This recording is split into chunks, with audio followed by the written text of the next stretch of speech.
उन्हें परेशान देखकर वो आर्मर पहना व्यक्ति उनसे कहता है, सुनो इंसानों, मैं युद्ध का देवता कालोस हूं और तुम एक खास काम के लिए मेरे द्वारा चुने गए हो।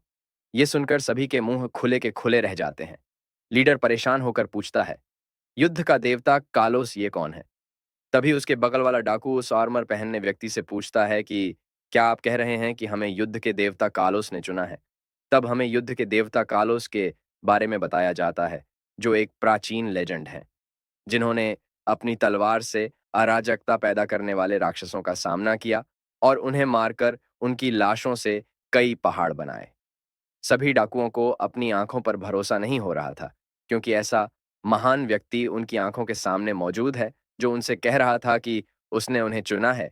इसे सभी लड़खड़ाने लगते हैं, लेकिन उन्हें क्या पता, जिसे वो युद्ध का देवता समझ रहे हैं, वो और कोई नहीं लुइस ही है, जो उसके अंदर मौजूद है और उसे कंट्रोल कर रहा है। उसके चेहरे से लग रहा है उसे थोड़ी परेशानी हो रही है उसके इल्यूजन को संभालने में। उसने ये इल्यूजन बनाने के लिए प्रकाश के अपरावर्तन और परावर्तन के साथ एक तकनीक का इस्तेमाल किया, जो अब तक सही तरीके से काम कर रहा था। लेकिन अचानक उसने देखा कि कालोस के इल्यूजन में छेद होने लगे थे। इसलिए वो जुड़वा उनसे बोला, यहाँ छेद है, जिस पर केनी खुशी से कहती, चिंता मत करो। और केन कहता है, मैं इसे बिजली का इस्तेमाल करके ढक दूंगा। और वो हाथ से बिजली निकालकर उसे ठीक करने लगता है, जिससे वो छेद बंद होने लगता है। उनका इतना अच्छा काम देखकर लुइस उनकी प्रशंसा करता है। लुइस अपने हाथों में ऊर्जा इकट्ठा करते हुए सोचता है, यदि मैं अंतरिक्ष का विस्तार करूं और वायुमंडल को शक्ति एट्रीब्यूट से स्पर्श करूं, तो जो भी यहां बोलूंगा वो कालोस का इल्यूजन भी बोलेगा। लुइस कहता है, हाँ तुम्हें चुना गया है। वैसे ही कालोसा भी कहता है, हाँ तुम्हें चुना गया है। दूर भविष्य में इस भूमि पर एक खतरनाक संकट आने वाला है, जिसके लिए तुम्हें तैयार रहना होगा। तुम सब एक ऐसा प्रकाश बनोगे जो अंधेरे में रोशनी फैलाएगा। तुम्हें ऐसी तलवार बनना है जो अंधेरे को खत्म करे। इतना सब अपने बारे में सुनने के बाद डाकुओं की आंखों में एक अलग ही चमक थी। लेकिन ये नजारा देख लुइस मुस्कुराते हुए सोच रहा था, यह उन्हें मूर्ख बनाने के लिए पर्याप्त होना चाहिए। और अब मुझे बस इसे मेंटल तकनीक से उनके दिमाग में अंकित करना है, जिसे वो कभी नहीं भूलेंगे। ऐसा सोचकर उसने इंग्रेव स्किल का इस्तेमाल किया, जिसे डाकुओं के चारों ओर स्पेल की चेन लिपट गई और वो जोर से चिल्लाकर कहने लगे, हम आप पर भरोसा करते हैं, युद्ध के देवता कालोस। लुइस ने टेलीपैथी से फिन से कहा, अब। जिस पर फिन ने जवाब दिया, ठीक है मास्टर। फिर वो एक छोटे पौधे के पास गई, जो ग्रोथ फ्रूट की केव के सामने था।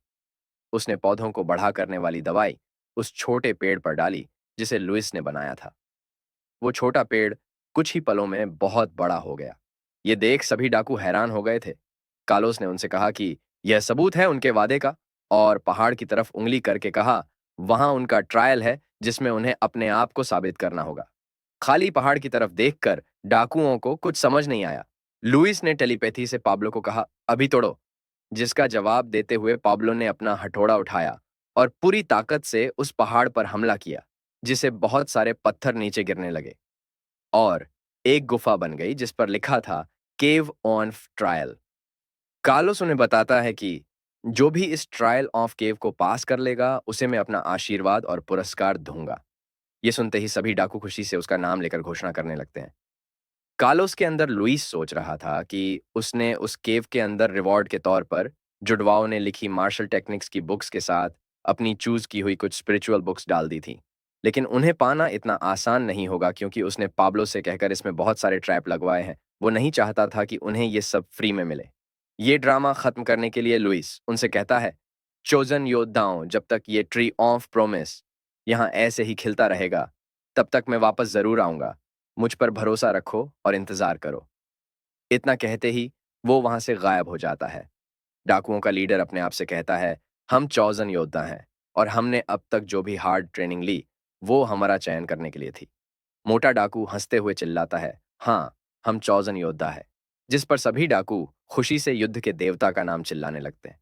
ये सब लुइस पत्थर के ऊपर से देख रहा था और अपनी प्रशंसा करते हुए सोच रहा था, इस ड्रामा की एंडिंग बहुत ही अच्छी हुई। तभी जुड़वा तालियां बजाते हुए उसके पीछे आते हैं और केनी कहती है, फिर एक बार ऐसा करते हैं। लुइस झुककर उन्हें धन्यवाद देता है। दूसरी ओर पाब्लो डाकुओं को ऐसा चिल्लाता देख सोचता है, उन्हें पूरा भरोसा है कि वो युद्ध के देवता द्वारा चुने गए हैं, जिसे यह पेड़ और जगह एक पवित्र स्थान बन जाएंगे। जिसकी रक्षा के लिए वो अपनी जान भी देंगे बेचारे। उसे उनके लिए बुरा लगा क्योंकि वो लुइस के जाल में फंसकर गार्ड डॉग्स बन गए थे। लेकिन तभी उसे एहसास हुआ, जब ये गार्ड डॉग्स है तो मैं इनसे बड़ा गार्ड डॉग हूँ जो लुइस के साथ लंबे सफर पे जाने वाला हूँ। ऐसा सोचकर वो अपनी किस्मत पर रो रहा होता है कि लुइस उस पर चिल्लाता है, पाब्लो क्या कर रहे हो? अभी हमें यहाँ से जाना है। निराश पाब्लो उसकी तरफ आते हुए कहता है, हाँ मैं आ रहा हूँ। कुछ पल बाद हम लुइस के साथ जुड़वा और पाब्लो को देखते हैं। केनी लुइस से कह रही है, जल्दी चलो हमें और भी मज़ेदार जगह देखनी है। फिर सीन चेंज होता है और हम अंतरिक्ष में सिल्वर फ्लावर कैसल को देखते हैं, जहाँ लुइस के पिताजी हैं जो खिड़की से धरती को देखते हुए सोच रहे हैं, लुइस ने ठीक से खाना खाया होगा या नहीं। कोई फर्क नहीं पड़ता कि एल्डर की पोजीशन कितनी महत्वपूर्ण है, मुझे लुइस को अकेला नहीं छोड़ना था। ऐसा सोचकर वो परेशान होने लगते हैं और अपने पिताजी पर गुस्सा करते हैं क्योंकि वो यहाँ का सभी काम उन्हें सौंप कर लुइस के पास जाना चाहता था, लेकिन वो वहाँ मौजूद नहीं थे। वो थोड़ी देर सोचता है और दृढ़ संकल्प के साथ अपने काम को करने निकला। फिर हम उसे डॉक्यूमेंट से भरे डेस्क के पास देखते हैं। वो इतना काम देखकर सोचने लगता है, काम तो बहुत है, लेकिन वो एक दिन की छुट्टी निकाल ही सकता है। और वो अपने काम पर लगने ही वाला होता है कि पीछे से उसे कोई कहता है, तुम इतनी जल्दी में क्यों हो? और हंसते हुए कहता है, मुझे मत बताओ, तुम यहाँ से अपना काम छोड़ के भागने की तो नहीं सोच रहे हो? जनलोसा उसकी और अजीब नज़रों से देखता है। और यहाँ हमारा चैप्टर खत्म होता है। ऐसे वीडियो देखने के लिए इस चैनल को सब्सक्राइब कीजिए। वीडियो पूरा देखने के लिए धन्यवाद।